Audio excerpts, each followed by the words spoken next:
Salmo 119. Una odisea al corazón de Dios. Un concepto a aplicarse.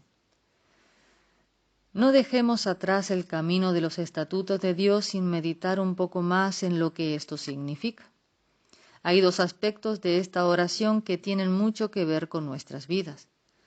En primer lugar, Dios tiene una verdad. Esa verdad forma un camino que nos guía. Conocí a la que ahora es mi esposa mientras escalaba el monte Cuerno de la cordillera Sangre de Cristo en el sur del estado de Colorado. Desde nuestro campamento se podían observar varios montes grandes que se elevaban a unos 4.300 metros de altura. Entre nosotros y el monte nevado que era nuestro destino había un inmenso bosque de pinos. Uno podría pasarse toda una vida recorriendo el bosque y las praderas tratando de llegar a ese monte. Afortunadamente había un camino que llevaba al monte y yo lo conocía. Nuestro grupo de más de 20 jóvenes subió y bajó. Viajamos por bosques densos, atravesamos praderas de montañas y cruzamos arroyos. Algunas veces nos encontrábamos con otros caminos que se separaban de el camino al monte. La mayoría de las veces ni siquiera podíamos ver el monte. Ocasionalmente aparecía con toda su gloria en un claro entre los árboles. A veces hasta parecía que caminábamos en la dirección equivocada, pero permanecimos en el camino que conocíamos. Llegamos al final del bosque y de allí en adelante el monte siempre estaba a la vista, haciendo más fácil que mantuviéramos nuestra perspectiva. Esto no quería decir que nuestra excursión era más fácil, al contrario, aún en ese caso teníamos que guardar el camino. La mayoría de las veces era estrecho y rodeado de acantilados en cada lado. Usted logrará sus metas en la vida de manera similar a la forma en que llegamos a la cima del Monte Cuerno, siguiendo el camino de los estatutos de Dios. Algunas veces no podrá ver dónde está, o le parecerá que está yendo en la dirección equivocada.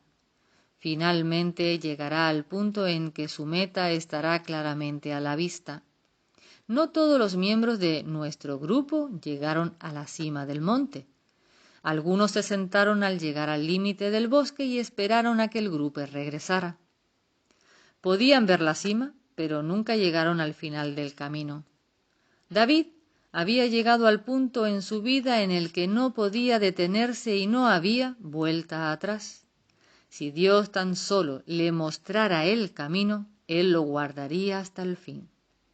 La Biblia afirma con claridad que la salvación del creyente en el Nuevo Testamento es segura, pero afirma con igual claridad que si uno fracasa en vivir la vida en el camino de Dios, el resultado será la pérdida de recompensas en el tribunal de Cristo.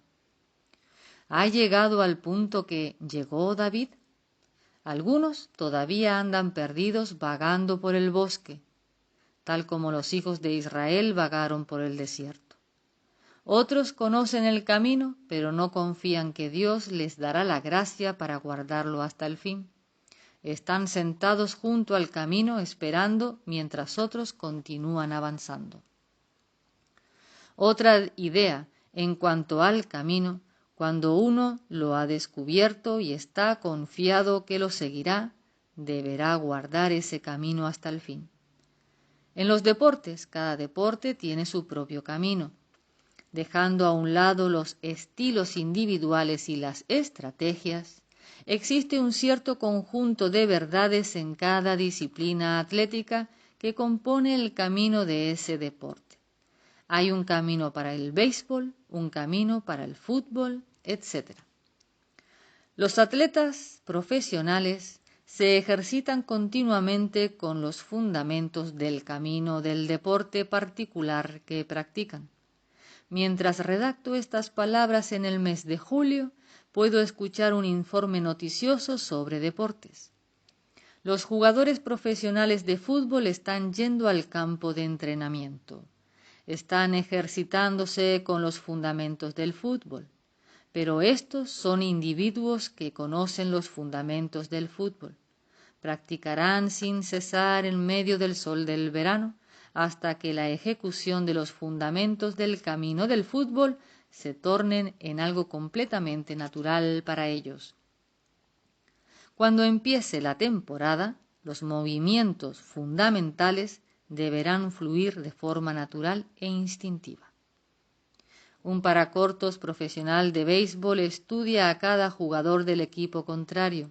Conoce dónde normalmente envía la bola cada bateador. Él se coloca en el campo en el punto más cercano al cual anticipa que vendrá la bola. Él está atento a los detalles sutiles de la postura del bateador.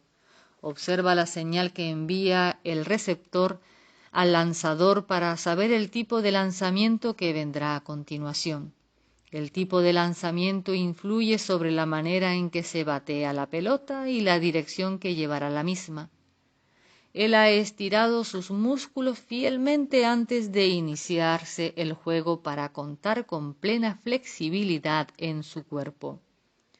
Ahora puede estirarse ese par de centímetros adicionales que pueden hacer la diferencia. Él sabe cómo lograr esa doble matanza. Hay cientos de otras variables que ese paracortos deberá tomar en consideración. Sin embargo, el primer paso a ejecutar para poder hacer esa doble matanza es atrapar la pelota. Ese es el camino del béisbol. En los deportes, el hombre que domina los fundamentos del camino de su deporte es considerado un héroe. En la religión, el que hace lo mismo es considerado un idiota o un fanático. Existe un camino de la vida. Ese camino se halla en la palabra de Dios. Es necesario que Dios le enseñe ese camino, y Él quiere enseñárselo. Pero ello involucra más que mero conocimiento. Es necesario que exista un compromiso por su parte de ejercitarse en los fundamentos de ese camino una y otra vez para poder guardarlo hasta el fin. Olvídese de lo que los demás pudieran decir. Dios le llamará un buen siervo fiel.